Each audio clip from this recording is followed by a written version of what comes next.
Okay, we're ready.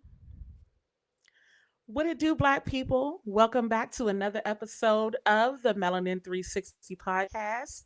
It's your girl, Jeray, and we're back for another episode. And y'all, it is Women's History Month. All right. And so, first, I want to take this time to uplift and pay my respects to the amazing women who raised me and made me the woman that you see or hear before you today. I consider them my guardian angels. They look out for me. They're with me all the time. And I just couldn't let this episode go by without saying something about them. So um the first woman in my angel squad, as I like to call them, is my Gammy. That is my mom's mom. I love her, love her to the heavens. Um, she gave me my love for books. Okay. Like I've been reading since probably before I could talk. And she gave me that and just the desire to soak up knowledge. And she always told me to make sure you know a little bit about everything. And I've taken that piece of advice with me throughout life, and it has served me well. So I just want to thank her for that. Also, I want to acknowledge my grandma Josie, who actually passed away 2 years ago. Her birthday, she would have been 97 on Saturday.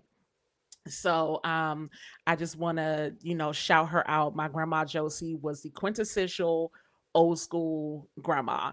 The Sunday dinners at her house, turn everything off and don't sit by the windows when it's thundering outside. Plastic on the furniture, all of that stuff. That was my grandma Josie. She was a baker. She could cook her buns off, fish every Friday. Okay, so definitely want to send a shout out to her. And last but certainly not least, my mommy. Um, she taught me everything that I know. How to be a woman, how to be a nurturer. She gave me my love for music. I can't do anything without music, and neither could my mom. Whether it's cooking, cleaning, driving, whatever, I have to have music on. And and most importantly, she gave me life. So I miss her every day, but I want to thank her for making me the woman that I am, and just instilling in me all of the things that I still use today. Look at me, I'm getting tongue tied about my mama, y'all. But I just want to say happy Women's Month to the three of you. And I know the last couple years been a lot. I'ma chill out. Y'all been working overtime, keeping me safe, but I'ma be good. So y'all can relax. But anyway, we got that out of the way. So in the spirit of Women's History Month, I also want to say that it's not just about recognizing women from the past and the great things that they have done, but I think it's also good to celebrate what we're doing now and where we're going. And so I want to uplift all of my sisters out there. And I want to tell you all to uplift your fellow queens, help them adjust their crowns instead of tearing them down. And to the fellas out there, take some time to appreciate and show some extra love to the women in your lives, your mamas, your sisters, your daughters, your grandmothers, And while Women's History Month and Women's Month is about all women, this is the Melanin 360 podcast. And so y'all know I'm going to use my platform to intentionally hold space for Black women. Okay. So if you've been listening long enough, you already know what this show gonna be about. All right. So don't act surprised. So from your favorite podcast to you all out there, happy Women's Month. So for those of you all that are watching this video on YouTube, which you should be, follow me on YouTube at Melanin360. Just go in the search bar, you can find me there. You will see that I have a guest with me today. And I am joined by this amazing queen, Miss Shara Smith. Hi, Shara. Hey, How you doing? Thanks for coming. thank you for having me. And first of all, that was such a beautiful tribute to your mom, to your grandmom, to your ancestors. And so thank you for sharing that with us. I think that is so beautiful to acknowledge our ancestors as much as we can, right? That's how we really do keep their spirit alive. And I think that there's a lot of cultures who really do continue to have the conversations about our ancestors in a way that a lot of Americans don't. So when I hear people like you who take that moment to do that, it really does touch my heart. So thank you for sharing that with us. Oh, thank you. That was so sweet. Thank you. Well, Shara, uh, why don't you tell the people a little bit about yourself? Oh man, this is always like the hard question, right? Right, it's like I Especially don't want because to it's toot my own like, horn, what but do Dee I Dee. do? What do I do? Well, first and foremost, I am a single mom of two beautiful girls. I have a 21-year-old and I have an 11-year-old now. And I am a daughter, I'm a niece, I am a great cousin, a wonderful friend. But on top of that, in spaces where I've met you before, I have been a proud member of the labor movement for well over a decade now, in which I've done organizing, a lot of education, development, and training in that space. So, in that space, I consider myself a labor educator, but I really thrive in spaces where I'm able to really, really exist in things that I'm passionate about, which is racial justice, equity, which is pushing women's rights. All of those things I'm able to do in my own business, which is Gateways to Greatness. So I do a lot of coaching. I do a lot of speaking engagements on those topics. I also do curriculum design. So all of that, right? So by training, I am an organizational development consultant. So in that lane, I do all of that. Good. Well, God, we've been colleagues for a long time. A Yeah. very long time. And, just again, everybody, I have had a front row seat to see Shara, doing her thing, whether it's training or speaking. And so when I decided to discuss this topic, and I was like, who can I have on this show? And I was like, the light bulb went off. And I was Yeah. like, Shar would be perfect for this. So we do work together in our day jobs. Unfortunately, at this time, Melanin 360 is not paying all the bills. But if y'all keep listening, one day I won't have to go to that 9 to 5. But Okay. you know, Okay. but I trucked it on, up to Shar's office, and I was like, "Hey, girl, would you mind being on my show?" And she was like, "Sure." And see, how we stick together, that's what we do. We It's uplift each simple. other and all of that stuff. And what Shara did not tell you is that she also at one time was a podcaster, and I'm hoping that we can get her back into the community again with the podcasting. But she had a really great show. I loved it. I used to listen all of the time. So I'm gonna be working on that. That'll be my goal, to get you back into the podcast family. You know what? The time may be approaching very near. We'll see. We'll see. If I Good. come back, I have to bring back my co-host. Shout out to Shakina Givens, who is my beautiful co-host based out of Atlanta. So yeah, we'll see if we can get some things going, right? Maybe some partnership going on. Maybe a couple special partnerships throughout the year. You Hey, know. listen, I'm with it. I am with it. Listen, the more dope ass black women that can get together and do great things, I am here for it. So I, bring it. I, yes, yes. So you guys, y'all know that it is my favorite time of the show. And this is what I like to call my little icebreaker. I have every guest that comes on this show to give me their or one of their favorite 90s R&B or hip hop songs. And like I say on every episode, I really just feel like the 90s was just the peak of blackness. The 90s had Mm, the best music, the best movies, the best urban wear, the best culture. Like I just soak it up. And I'm so blessed to have been a teenager in the 90s and been in college in the late 90s, like no better time. I don't care what anybody says. If you were not in college when Juvenile was saying, taking over for the 99 in 2000, I don't know what to tell you. I don't know. It was a time to be alive and there was no cell phones, and I'm going to just keep it at that. There was no video proof, but but yeah, I asked everybody that question. So if you could let us know, what's on your playlist. What are you thinking about this week and Woo! why? Listen, this was a struggle, right? So I'm just a tad bit younger, right? So in the 90s, it was really like my elementary years. So it was like not quite being able to fully understand like some of the music, but I cheated, right? Because I thought about three songs came to mind. So I'm gonna tell you that right now. I cheated. I'm Okay. sorry. But the first song that came to mind was when I think about Drew Hill. I mean, Yes. anything Drew Hill. I mean, can you tell me what you will come on? It's soon as you think about Drew Hill, you start doing this. But the Yes. specific song that was my favorite song that inspired my first tattoo was "Beauty Is Her Name."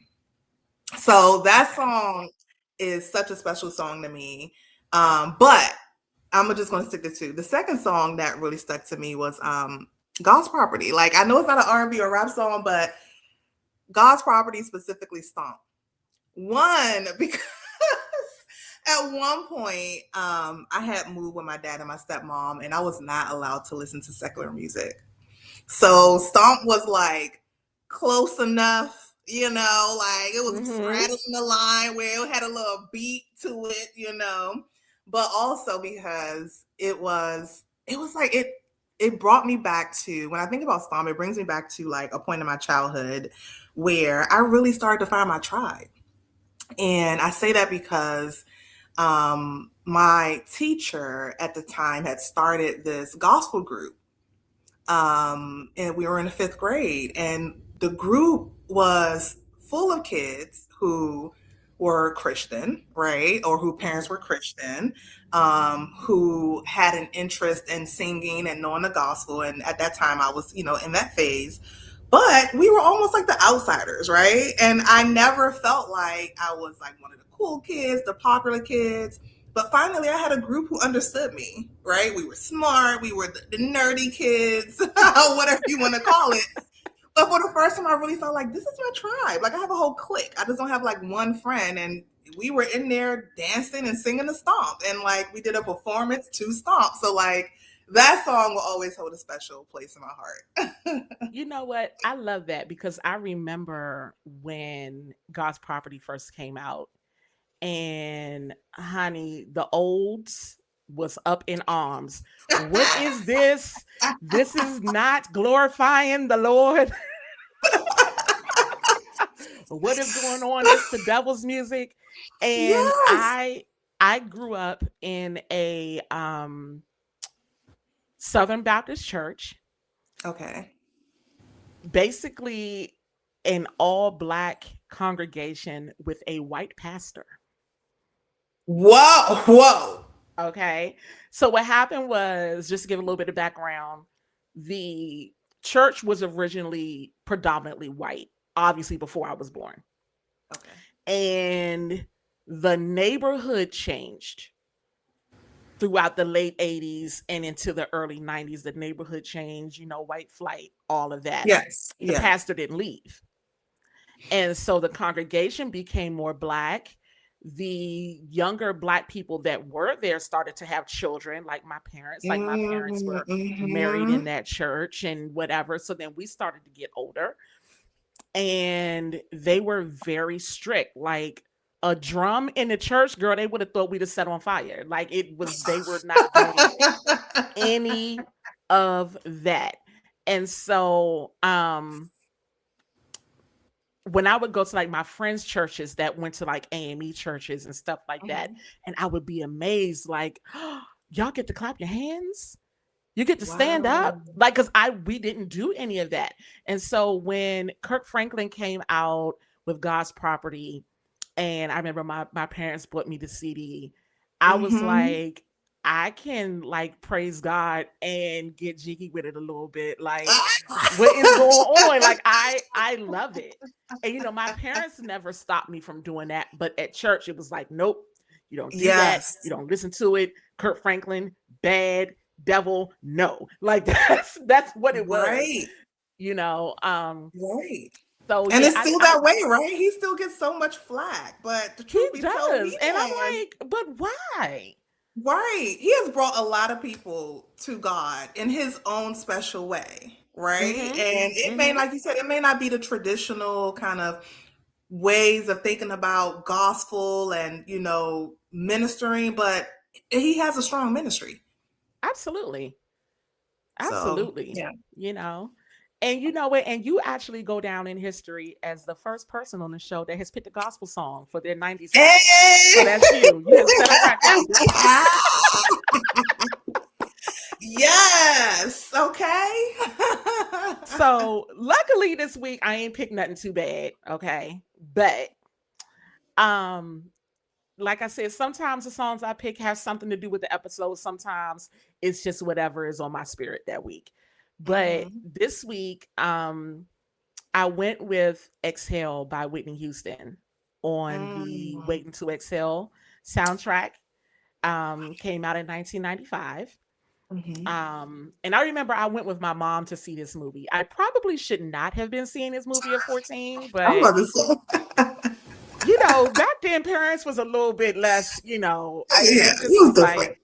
It was a yeah, different me and time. my mom saw it at the movies, but I picked this because that soundtrack is one of my favorite soundtracks. It's full Mm. of women Mm. about a movie full of phenomenal women, Mm. and all of the women were actually handpicked by Whitney Houston I did not know to that. be on the soundtrack, and I mean, yes, Babyface produced it, but she actually had a hand in picking who was going to be on the soundtrack. Oh, And so when you wow. think of all the heavy hitters that are on there, you have TLC, you have Shantae Moore, SWV, Shaka Khan, right? CC Winans. Like you just have so many greats that were on this album that I was like, this is like the quintessential Women's Month album. Like it doesn't get any better than that. So that's my song. And plus, I love Exhale. Like, who doesn't love that song by Whitney Houston? It is such a It's beautiful so song. good. I learned something new. I did not know that. Like, Hmm. and honestly, I feel like I'm gonna turn it on when we get off this podcast. Like, because it is a beautiful album. It was so well done. Like anything Babyface, right? But Whitney Houston, and know that she handpicked everybody. Like, that's something I did Hmm. not know. Thank you. Yeah. It's well, I try to come with a little bit of knowledge. See, my gammy told me learn a little bit about everything. See, I be knowing facts. I'm the person in the family where people will call me and be like, Jeray, do you know so and so, so and so? And I mean, I be knowing. I be knowing. I do. I'm the original phone a friend. But I love it. Shout out to Who Wants to Be a Millionaire because that also had people in the God, chokehold. But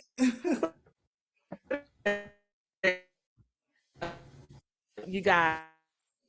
So going to get down into what I like to call the meat and we are going to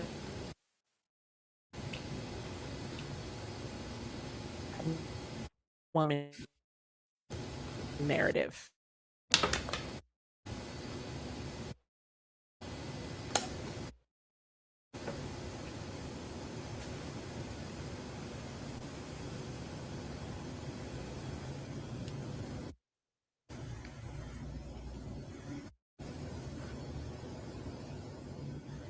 okay, I think you're back. You completely cut out.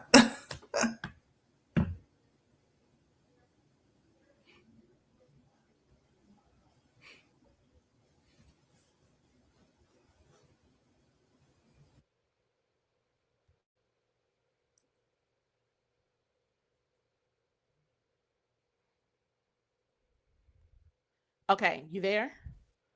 Yes, yes, you were Okay. gone. All right. I'm gonna have to get him to edit that out. Oh my God, that's so Okay, bad. that's fine. That's fine. uh, but anyway, so we're going to get down to why we're here. And today, I wanted to bring you on so we could talk about um, the strong Black woman narrative, right? And how Hmm. we feel about it, what we think about it, how we think it's affecting women, where it came from, and what Mm, that means generationally. mm. So, I just want to kind of pick your brain about it. So, what does being a strong Black woman mean to you? And what are the positive and the negative sides of that? Whew. Okay. It's a loaded question, right? Yes, lots Super to unpack. loaded. You came out the gate with a loaded question at that. So, I think like the word that comes to mind is conundrum. Um, and not because I just want to use a big word, right? You know, I have a master's degree I'm still paying off. So every now and then I have to put that degree to work, but conundrum. And that's because like when I think about like what it means to be a strong Black woman, I think about like how true it is that multiple things can be factual simultaneously, right? Like so when it Mhm. comes to like the whole idea of being a strong Black woman, to me, there's a certain like reverence I hold for it while simultaneously holding like just like disgust, right? Like it's like part beautiful but also burdensome, right? And it's also like it's something that like a lot of women aspire to be, but like cis girl, it's a trap, Mhm. So to me, that's why I'm like, it's a conundrum because it is positive and negative. And there is like really kind of no in between. And I know that we're going to unpack this a little bit more, but for me, it's something that I'm comfortable at this point in my life with both honoring what it means to be a strong Black woman, but also something that I have learned and am still learning how to question. Yeah, I'm kind of in that same vein. Again, like you said, it is an extremely loaded question. Um, to me, it means being able to push through a lot of the things that gets thrown our way and still being able to excel and produce greatness. Mm, But in the same vein, having to push through the things that are thrown our way and being expected to excel and produce mhm, greatness. You know what I mean? mm, Um, mm, it also, to me, like the downside also is that everybody depends on that, whether it's your children, your spouse, your job, society. I mean, look at the Black woman's vote in America. Like people just depend on it. Like it's just gonna mhm, be there. mm. Um, they expect it.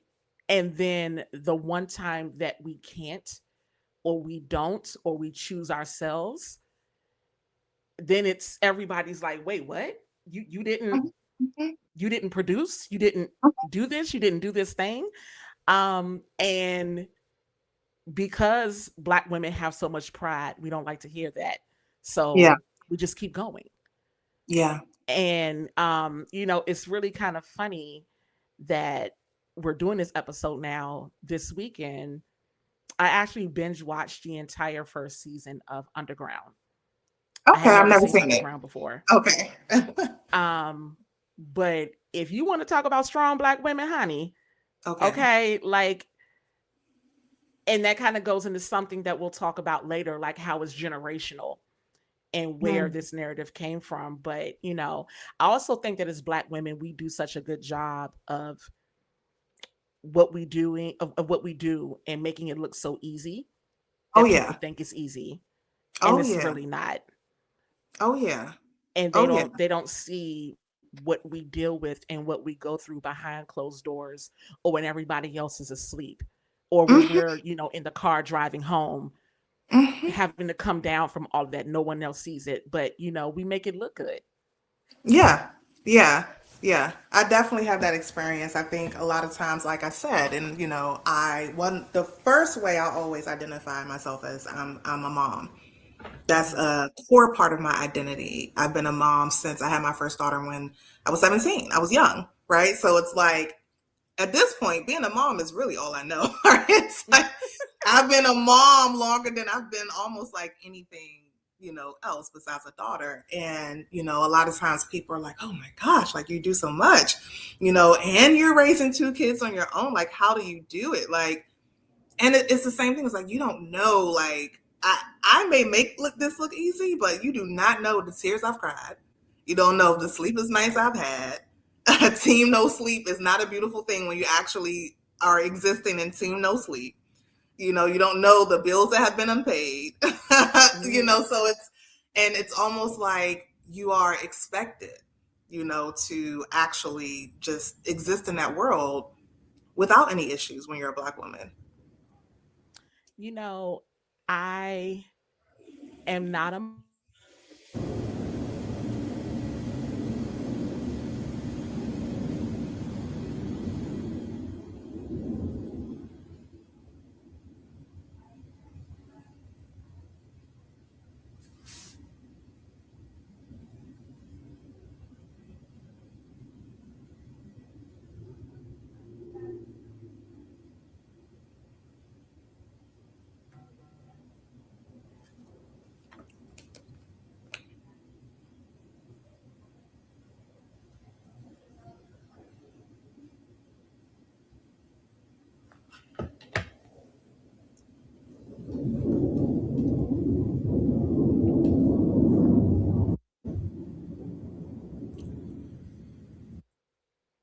okay. Are you there?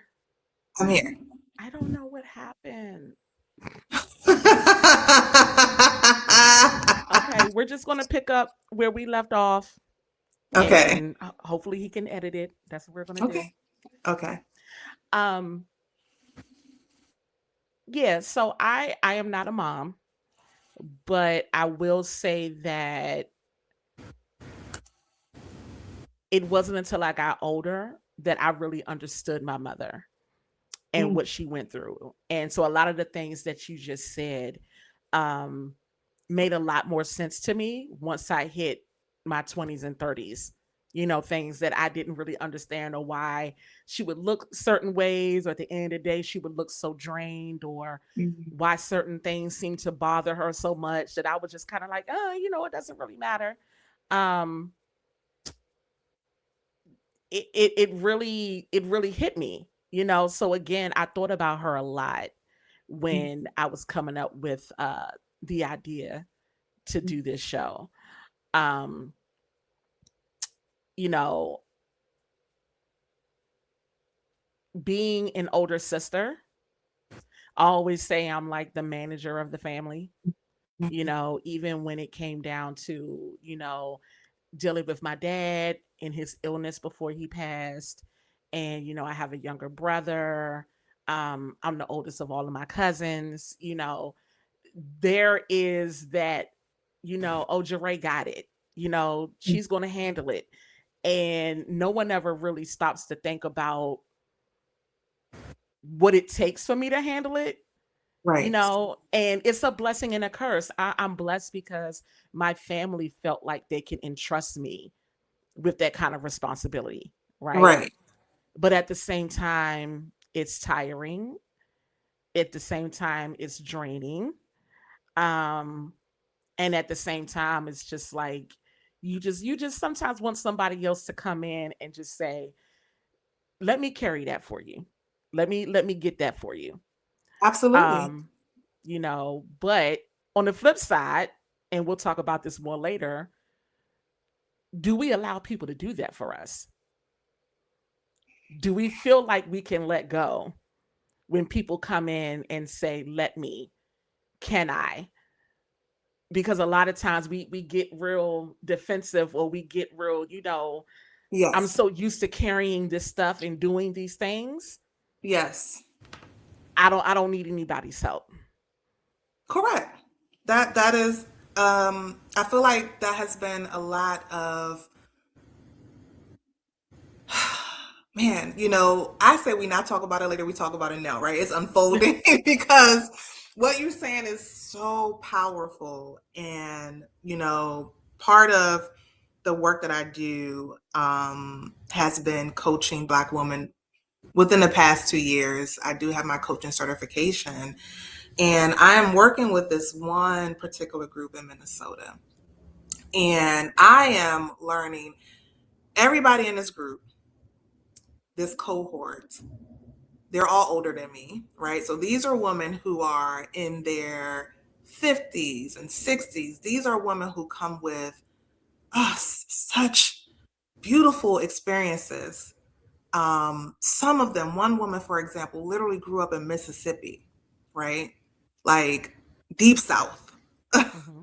Like have in her childhood have seen lynching, like, deep experiences. So one, it resonated with me when you said you have a different perspective now that you're older in terms of what your mom went through, because I'm the same way. I have such a reverence for women who are older than me in a way that I'm like, gosh, you come with so much. You're already bringing so much. Not only you bringing those experiences, but I also know you're bringing all of the burdens that you had to carry that you were never allowed to set down because you existed in a generation that didn't allow you to, right? And our generation and younger, we are privileged in the way that we are allowed to kind of set some things down, right? So I have a reverence for women who are older in a way that I didn't when I was younger, right? Because when you're your teens and your 20s, it's all about you. Oh, parents just don't understand. And Mm-hmm. we don't see, oh, my mom, she's yelling, but mom is overstimulated, overworked, and overwhelmed. Mm-hmm. Mm-hmm. It's deeper than that, right? Yes. And so for me, it's like I think people don't understand like how deep it really goes in terms of how women show up in the world for the people around them, but how they are not able to show up for themselves. And this has been generation after generation. Absolutely. I completely agree with you. And I was just going to say, I think from all the way back to slavery, it's embedded in our DNA. I Oh yeah. truly believe that. You Oh, know, um and again, I bring up when I was watching the series this weekend. And I mean, we've all seen plenty of movies and shows about slavery and what happens. We've read it in the history books. But watching it again, I was actually working on my notes for the show while okay. watching it. And, just seeing the babies ripped from their mothers, right? The families being destroyed. But you know what? You got to go on. You got to keep Oh, working. You got to keep persevering. Um, Seeing their children beaten, seeing them mistreated, not having food for their children, and then leaving from slavery, but going on into, the decades to come after that, when we were treated like second class citizens or continue to be treated like second class citizens. All of the things that our grandmothers and great grandmothers and great great grandmothers had to do to keep the family afloat, mhm, mhm. and a lot of times it went without recognition. And I mean, this is no shade to the, our male ancestors, but the focus was very much on the man goes out, he works, he brings home the money, keeps a roof over the head, and that's awesome because we needed that. And I'm Yeah. not diminishing that at all. We would not survive, we could not have survived if we didn't have that. But what the women had to go through is talked about less, I Mhm, believe, in history. You mhm. know, what we had to deal with child rearing and educating our children because they couldn't go to school, and keeping the family intact, finding food to put on the table and trying to make it Oh, look different so everybody could eat it. And if there wasn't enough food, you know what? Mama didn't eat. The babies had to eat. Daddy had to eat because daddy had to go out and work. So he needed his energy and his strength to do that. So mama would take the scraps, right? mm, But you know what? We kept going. Mm-hmm. There wasn't any time to stop, right? Mm-hmm. And so I just think about that and how a lot of that still goes on today. It might look different because like you said, we're more privileged now. We have more rights. We are able to do things that our ancestors couldn't do. But I think that at its core, that still very much is a thing. Oh yeah. Um, you Oh yeah. know, and I think that, like I said, it just looks different from generation to generation. Um, but I also think that that narrative stays alive because our mothers mimicked what their mothers did, and we Yes. mimicked what our mothers did. Right. And It was all we so, knew.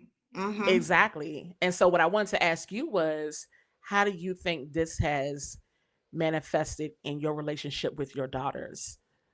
Woo. Now that's a deep question too, because gosh, like that's heartstrings right there. Ah, I almost feel myself getting teary eyed. Like that's crazy right now. And I say that It's a safe because, space. It's all right. Go ahead.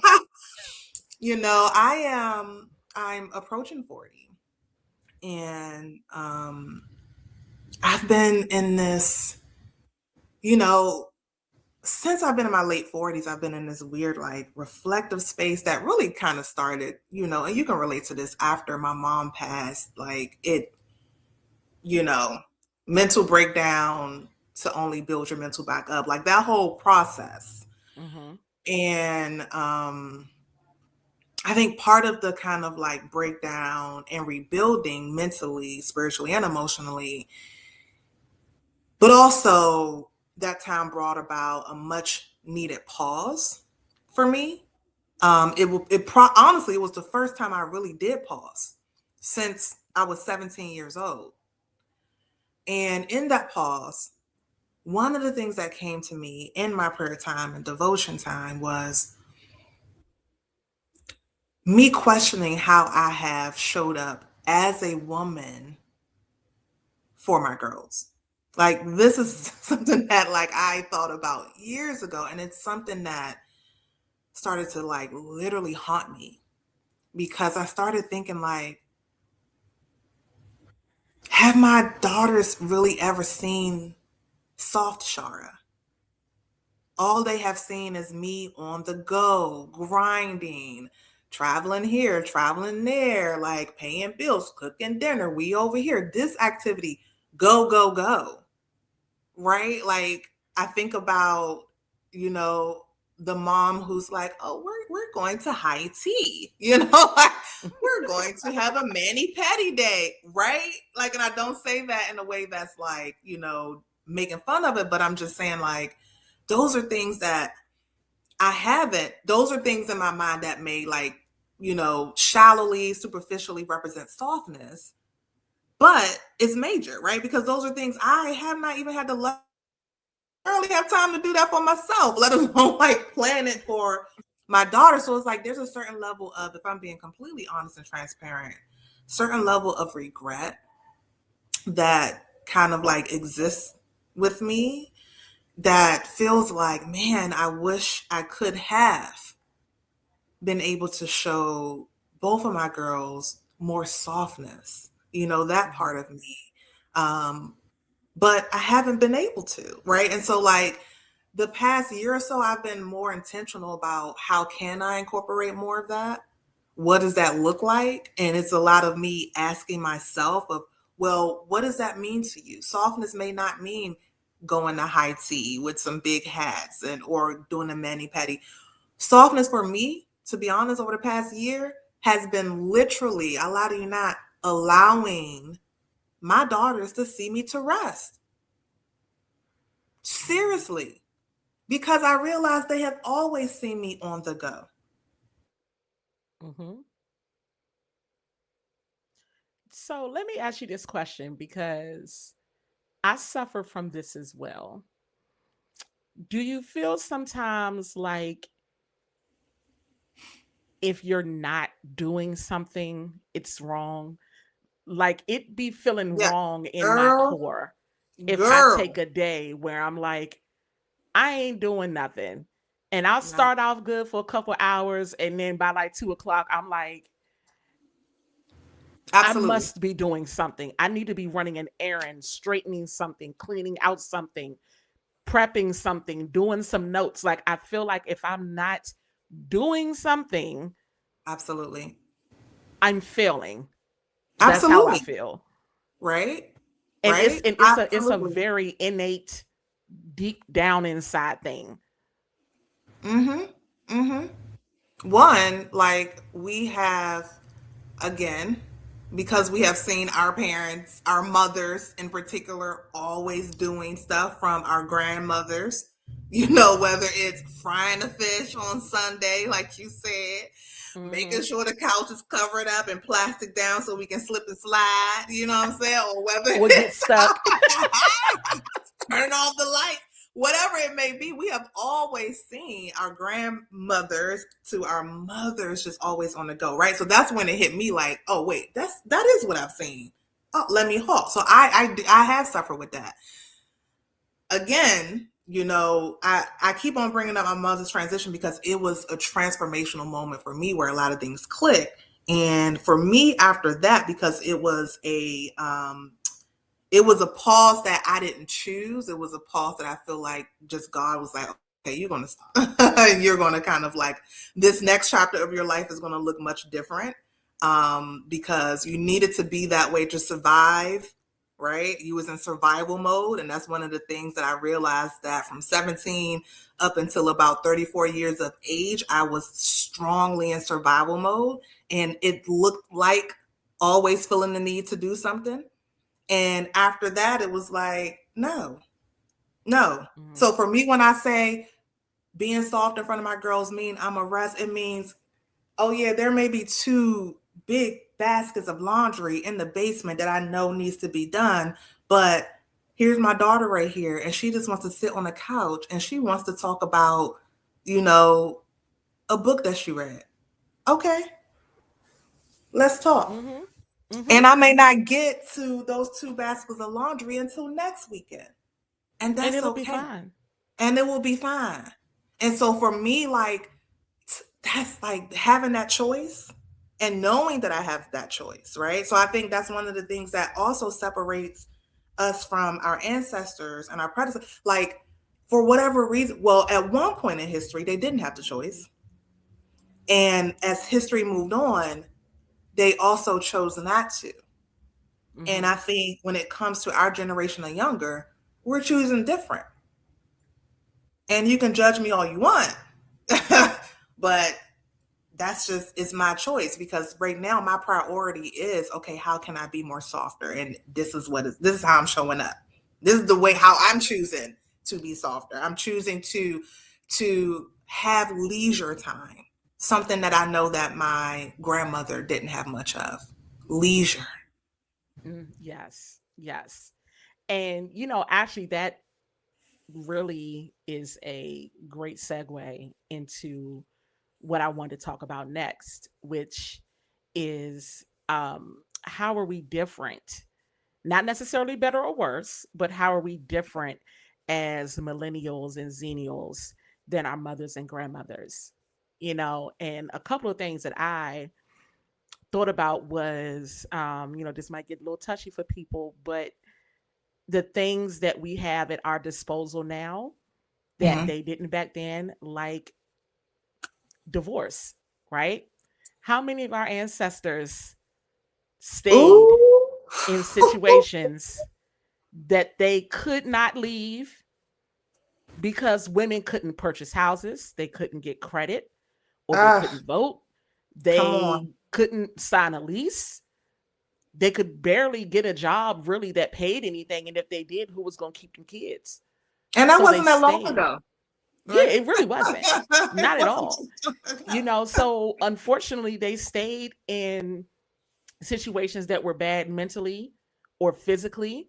They stayed in situations where there were outside children or loveless marriages or whatever. And, I thank God that we don't have to Mm, deal with that anymore. But again, I think that mimicking what we saw, some of Yeah. us still do that, you Mm-hmm. know. Mm-hmm. And so that is kind of what my message is to people that may be listening. Like, we don't have to do that anymore, you know. Fortunately or unfortunately, those before us suffered through that, so we don't have to, Yes. Come on. you Come know. on. Also, like the workforce, like look at the jobs that so many of us have now, right? Black Yes. women are the most educated group of Come people in the on. country, you know, degrees on top of degrees. Okay, we are VPs and owners and CEOs and all kinds of things, Yes, where, ma'am. you know, just a few decades ago, it wasn't like that. You know, we have Yes. the power to maneuver and do things that they could not do, Yes. you Yes. know. And unfortunately, I think that, you know, even with all the financial independence and all the education that we have, it goes back to what I was saying about certain things being embedded in our DNA, that Yeah. we've acquired all of these things, but Mm-hmm. somewhere in here and in here, we're still stuck in that.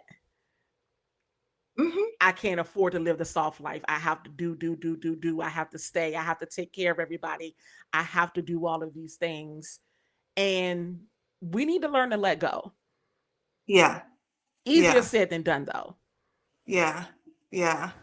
And I think yes to all those things, right? So giving honor to the ones who came before us, who had to carry so much and who didn't have the privilege of choice, as well as all of the opportunities because they were fighting against systems and structures that was intended to keep them down, right? It wasn't by accident, intended to keep them down. Mhm. But with us, with millennials,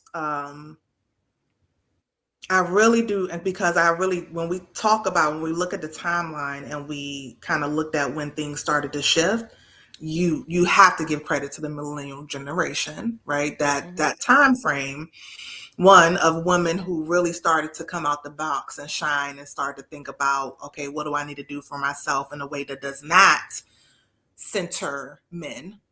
So that's one Mhm. thing. And another thing is our level of awareness has changed. So first and foremost, it grinds my gears when I hear people say, we're not our ancestors. Oh my God, I cringe every time because I think you're dishonoring the people who came before you, right?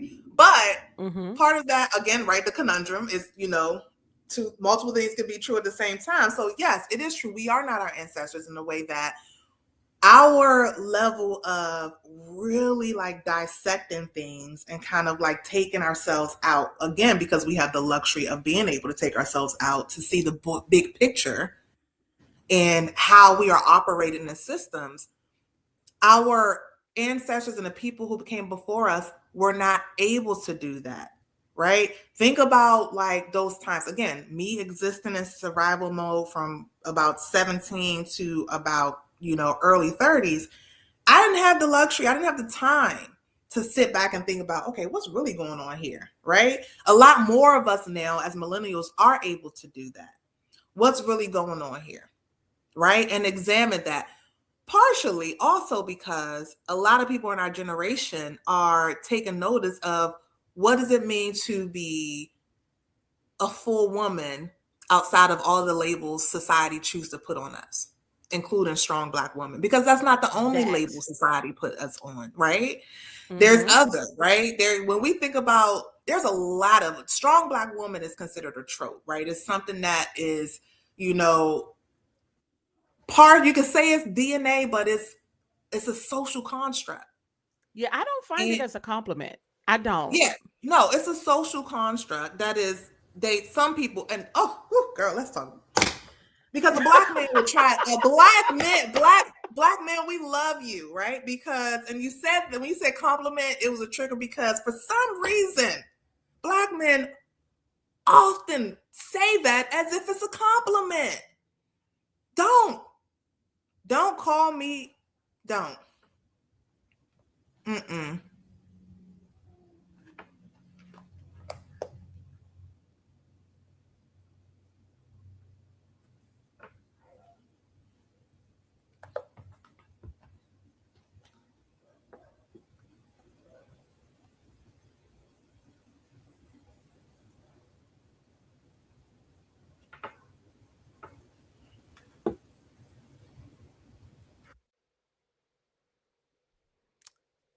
Okay. So that's one of the things that gets on my nerve. Like black men will often say, "Oh, you're a strong black woman," as if that I'm supposed to be like, "Thank you." No, don't call me a strong black woman. I don't want to be a strong black woman. Like, and first of all, like when I think of a strong black woman, I think of somebody who just looks like just worn out, stressed out. Like, don't call me that. Like, Yes. it's like the new thing where people are like black women or women in general don't like to be called like, oh, you the big dog, like you got all the money. Like, don't say that because I don't want to be viewed Mm-hmm. as that. Like, view me as soft and broke. How about that? Because Yes. maybe, Please because and thank maybe you. Please and thank you. Because maybe in your mind, that will make you perceive me as someone who's deserving to be supported in a way Mm-hmm. that you wouldn't see me as if you have in your mind that I'm such a strong black woman. No, I'm not strong, honey. Hold me up. Mm-hmm. Support me. Mm-hmm. Give me $5. Give me $1. Like something. You know what I'm saying? So Yes. it's like, I think also that, like, when we think about our generation, again, connecting it back to the mental health, right? We know that a lot more black people in general and really black women are tapping into what does it mean to be mentally healthy, right? Do I need to get a therapist? Do I need to be in a support group? Do I need to talk Mm-hmm. to somebody at the church? And taking that seriously. And our generation, I believe, would have to be like one of the first generation that's actually naming stuff like trauma, right? And putting a Mm-hmm. label to it. Burnout. You know what I'm saying? My Yes. 11-year old, right? She talks about, hey mom, I'm feeling a little overstimulated.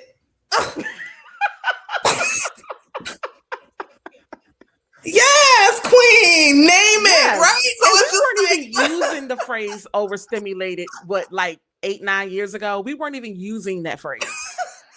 and now I have my 11-year-old telling me, but yes. So that's just to prove that like our generation and the younger generation have no problem with naming it. One, well, Mm-hmm. let's start back. Recognizing it.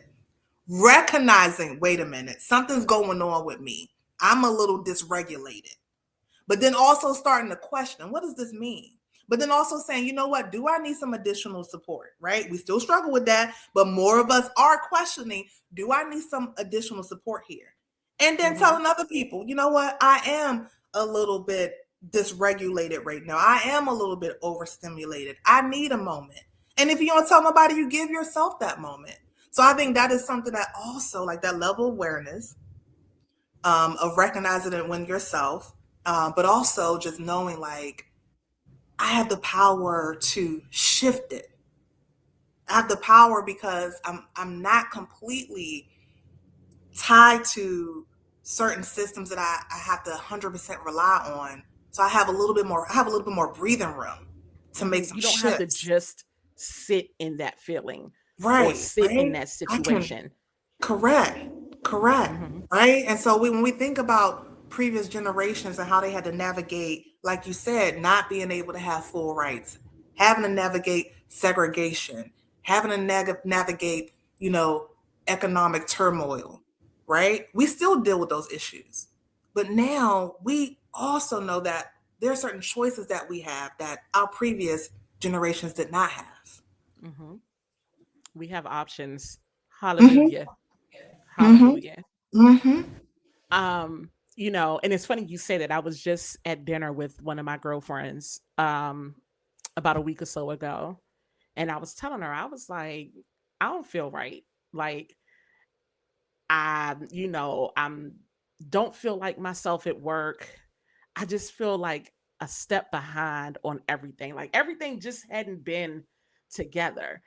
And she's like, "Well, maybe you need to just take a little break. Like just like a little day trip or something or a little overnight thing somewhere where you can just be at peace and just chill out and reset Mhm. yourself, and I think that being able to have those open conversations like that is also very important, and I think more of us are doing that now and being open and honest about how we feel and not feeling guilty about saying burnout, overstimulated, Mhm. stressed, overworked, all of those things, and we feel comfortable saying it. And, our friends, our real friends now, aren't judging us for it because we're all Correct. kind of in the same boat, Mhm. Mhm. So I think that's so important.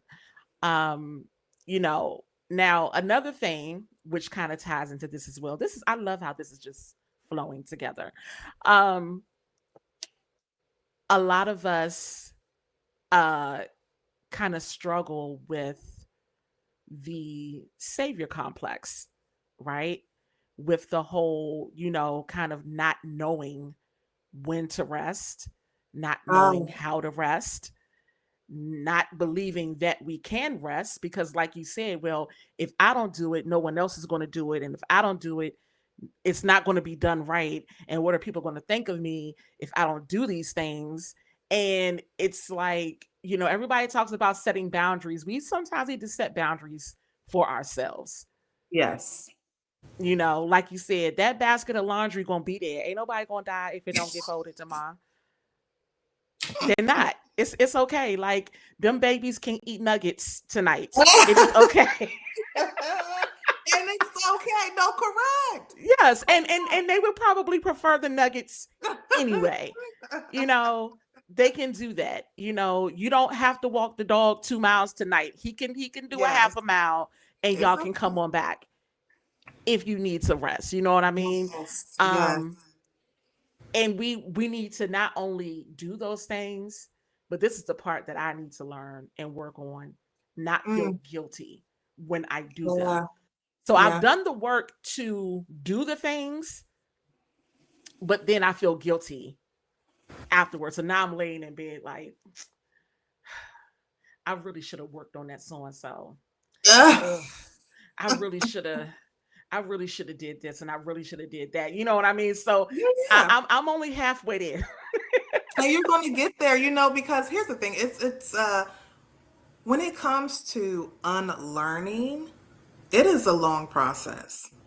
It is a long process. And I think that, our generation of millennials are the first generation where we are unlearning a lot of Hmm. stuff that the woman before us were socialized to do, to be, and how to show up as a woman in the world. And we are unlearning all of that, like just blowing it up. Like it don't have to be that way. Right. And so a lot of times it's, default. We exist, we show up in the world, we show up in our relationships, and we show up by default. Again, how have we seen this? We've seen our grandparents, our mother be this way, and you know what? We're doing it this way too because by default, this is how we're supposed to be. Hmm. So to unlearn how you're supposed to be and to sit and reimagine what you could be so that you can feel like I am the fullest, most authentic version of myself outside of what, previous generations may have said I should have been or society. That takes a long time. And even if step by step, day by day, you choose one way to show up differently, and by the end of the day, you still feel guilty, guess what? That day is still an accomplishment. And I think about, what is that? I think her name is it Trisha Hershey? She's the one who came up. She wrote the book first, and then she developed an entire movement, the Rest is Resistance movement. It started out as a book, and then it took off on social media. And then she had this whole cohort of women who were, Black women were meditating. We ain't never do no meditating. You know what I'm saying? Stuff that we didn't never do before. Because, child, if you don't go over there on that plastic couch and pray, you know what I'm Hmm. saying? Like that was our previous generations, but now it's like, no, we showing up in different ways. We meditating. Yes, I We're, love a good meditation session. come I love on. it. Like, I'm going to cross my legs and sit on somebody's floor and I'm just going to sit in silence. And that is okay. Right. Mhm. And so she came up with this whole resistance movement. And I thought it was so powerful. One, because Black women need to rest. We know that. But because it really does counteract everything that is said about how Black women are supposed to be in society, which is, as you mentioned earlier, we're always supposed to be producing. And this movement is saying, no, the hell we not. Mhm. And we don't have to. And guess what? We are still powerful women, even if we're not producing 100% of the time. Even if Mhm. we're just sitting in our womanhood, which a lot of times other cultures, white women in particular, are able to do that in ways that we aren't. Even if Mhm. we're just sitting in our womanhood, guess what? We're still powerful. And that Exactly. is Because I okay. think yes, because I think that we are learning now that there is power in picking and choosing our battles Come on. and picking and choosing what things that what we want to do and how we want to do them. Absolutely. Absolutely. Right. So, And if it doesn't after serve the us, election, after the we don't have election, to. right? Remember that. What did Listen. Black women say? Black women said, we're going to put on our boots and we're going to Mhm. be out here line dancing because we tried to tell y'all. We tried to Listen, let me tell tell you y'all, do something. not. The way I'm out here going to dinners and concerts and minding my black ass business, okay? Because I don't have time. I don't have time. I watch the news enough just to know what's going on. Woke up on a Saturday morning and found out we was at war. I was like, Yeah. okay, so let me head to Trader Joe's. Like I just I can't. I can't be I'm bothered. telling y'all. Black women said we out here line dancing because we have, for generation after generation, have tried to tell y'all. And like you said, often we are the ones who comes to save the day. And Black women Mhm. are, talk about a choice. Rest is resistance was a movement that started, I think, almost, now it's probably almost been 10 years after this last election, and that the boots on the ground movement where Black women are saying, I know, get find somebody else to do it. I Mhm. love it. I love it. I love it because I also think that the way that society demeans us and who we are and what we bring to the table and how powerful we are, but also depends on us, right? So you're degrading us on one end, but then you also depend on us, right? Mhm. That is so grotesque, but it's also just reflective of how we were exploited from generation to generation, starting with slavery up until now.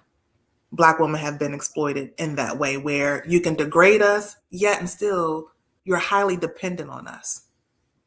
Exactly. Yeah, I think for so many years what we have to offer, people didn't realize or society didn't realize that you have to earn this. It's not just given. And I think that for so many years, because of who we are, it's Yeah. just been given.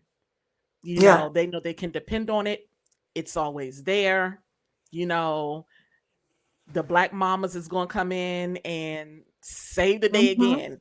And now we're like, nah, you're going to have to do some work for this. You're going to have to earn it. We're not just giving it out for free anymore. Yeah. So I definitely agree with everything that you're saying. So the last thing that I wanted to talk about was what is the cost of being strong? What is the price that we pay for playing into this narrative? You know, um, I would venture to say number one is our health. So many black women neglect their health because they're so busy caring for others. Whether it's not going to the doctor or not eating properly or, all of the things. You done took everybody else to the doctor. right? You Yeah. caring for everybody else, but when you been? Yeah. A month of Sundays, as my mother would say. Mm. And I mean, and I mean, and unfortunately, that was my mom. My mom was so concerned about everybody else until, when I got older and I started had to be like, ma'am, chop chop. Like we going to this doctor over Mm. here. You know what I mean? And I had to kind of force her to do those things. And, unfortunately some things we found out it was kind of too late at that point. But you know, that is a very high cost that I think that we pay for Mm. playing into this narrative. Whew. Um, Pay attention to the rate of heart attacks in Black women, hypertension, Mhm. chronic illness. Mhm. We surpass every other demographic. And I think that itself speaks to the cost physically, right? I think about more superficial things also. Like I was in, I was somewhere recently, and the conversation was me and another Black woman and like five Black men who made a comment. Oh, after a certain age, Black women just let themselves go. Excuse me? No, he Right? didn't. Yeah. Oh no. So superficially, maybe because we don't have the luxury to go to the gym as often as we want to, or take, like you said, take care of ourselves, because no one is doing that for us, right? Mhm. So superficially, that could be a cost as well. Letting ourselves go because we have to, because we are always in the mode and the posture to care for others before we care for ourselves. Um, I think emotionally, I think that, there's a whole study, psychologists and sociologists who study racial issues. There's a whole study called, I think it's like literally called the Black Woman Schema. And it talks about how Black women are more prone to suppress their feelings than any other demographic of women, and suppress it in a way that appears like, some of these may sound familiar. I got it. Don't worry about it. Ooh, Everything's okay, right? Fine. Fine. How you doing? Fine. listen, Right? if I had $1 for every time I said, "Oh, I'm good." I'm good is one, Mhm. right? Listen, There's a for those of whole y'all out there study about watching and this. listening, I don't be good. I I don't don't be believe it. good. Like, I don't be I'm gonna good say either. 40% of the time I do not be good, but I'm gonna tell you I'm good. It's just what I Right. do. And And they I have say to that, unlearn that behavior. I'm not perfect. I have to unlearn that. again, it's going to take time, right? You have to earn. We all have to do that. Black women are more prone to say I'm good because we have always had to be good, Mhm. right? So when we talk about like what it takes to unlearn, what does it take to unlearn? To start answering honestly, you know what? Today's a day. You ain't have to tell all your business, but today's a day, right? So what would it look like to show up authentically in how you feel, to counteract like just being in default strong, air quote, right? So I think it shows up, I think spiritually, just downtrodden, right? And that's why Black women just are so oppressed, because it is just this continual feeling of being downtrodden and not having the level of support that we need. And even if some of us have that support, as you mentioned earlier, some of us do not even tap into that.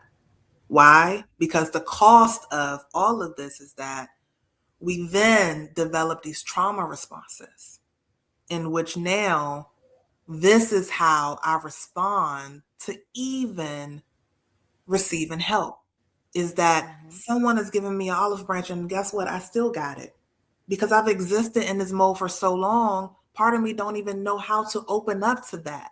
How does that Mhm. even look to let go? How does it even look to say, oh, you can help me with that? Because this has become so much part of my identity, I only know how to exist this way. It's a trauma response.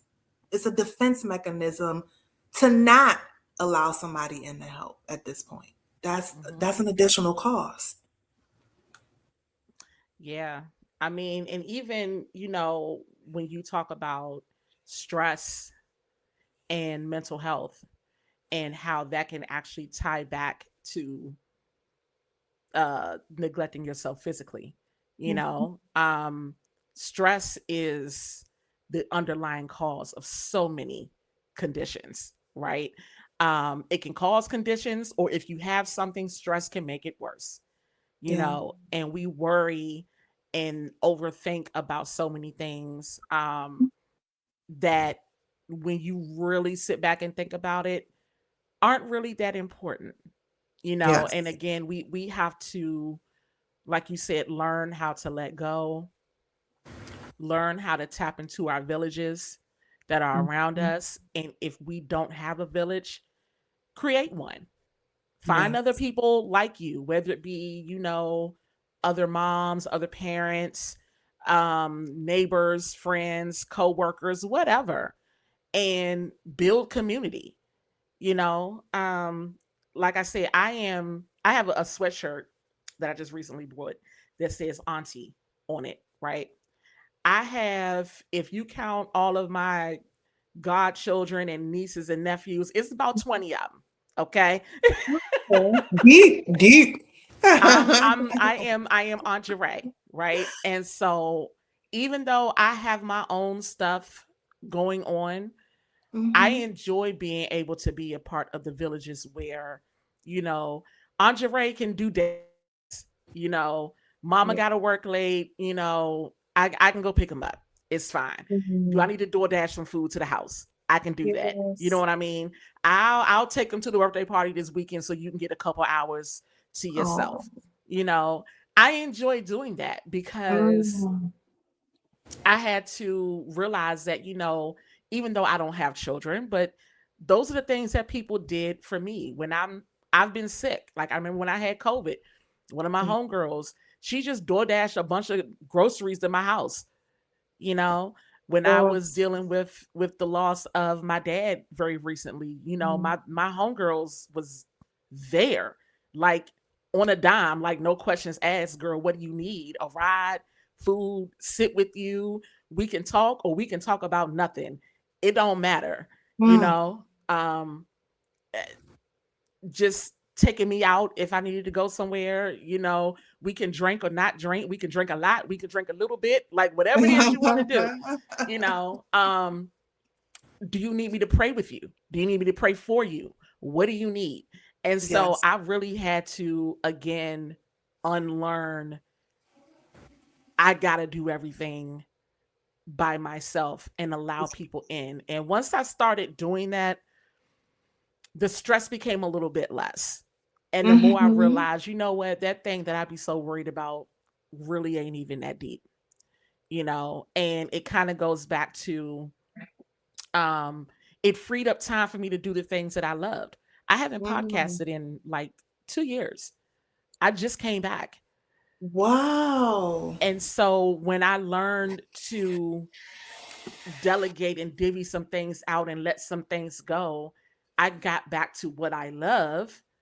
And now that's an outlet for me. This is my passion, it's what I like to do, and so it de-stresses me when I can do this.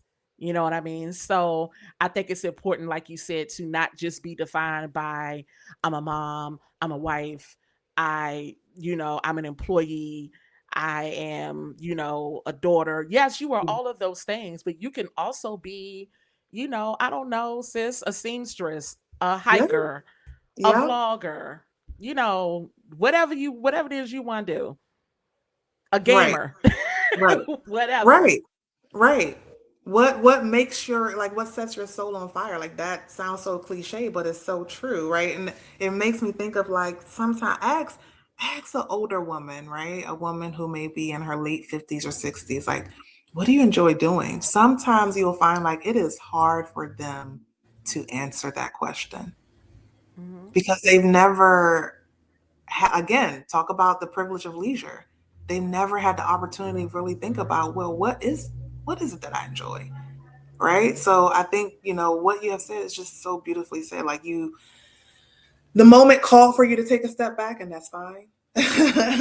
It demanded it, and that's fine. But now look at you back into podcasting, and thank God, because you have a great podcast show. Well, thank you. I appreciate that. Um, so, before we check out of here, if you had to leave a couple of gems for the women that are listening, that you would want them to take away from anything that we talked about in this episode and to carry with them, what would it be? So, as Jure said, I was a podcaster with my homegirl Shakina, who is also a friend of Jure's too, and our podcast was called Black Woman Reborn, and we were very intentional about that name, um, related to a lot of what we talked about this evening. And I think what I want people to sit with is, what does it mean for you to be reborn, in relation to how do you show up differently from ways that haven't served you in the past, and what would that look like? And then I want you to sit and journal about it, maybe. What hasn't served me in the past, and how I have shown up in the world for myself, for the people around me, and how could I possibly write a different story? What would my personal rebirth look like? What would it look like if I give myself permission to not be strong? What would it look like if I gave myself permission to be softer and my identity not be tied to anything else but being a woman? Like you said, not a mom all the time, not a wife, not a sister, but just being a woman and just existing and being a human being, and not a human doing, but just being a human being. What would it look like for you to give yourself permission to do that? So that's what I want to leave with. The women who hold on to the strong Black woman trope as if it is an honor and an award. It's both. Conundrum. Remember the word. Okay. Master's degree got me here, y'all. But also know that it is also burdensome, and sometimes it doesn't serve you in a way that is for your best interest. So that's what I will leave people with. Okay. And the one thing that I would like for people to take away is, take the phrase strong Black woman, let's take it back and let's repurpose it and make that be whatever it is for you. It doesn't have to be this negative thing. It is, I am a strong Black woman who, embraces her softness. I'm a strong Black woman who embraces, self-care, or whatever the case may be.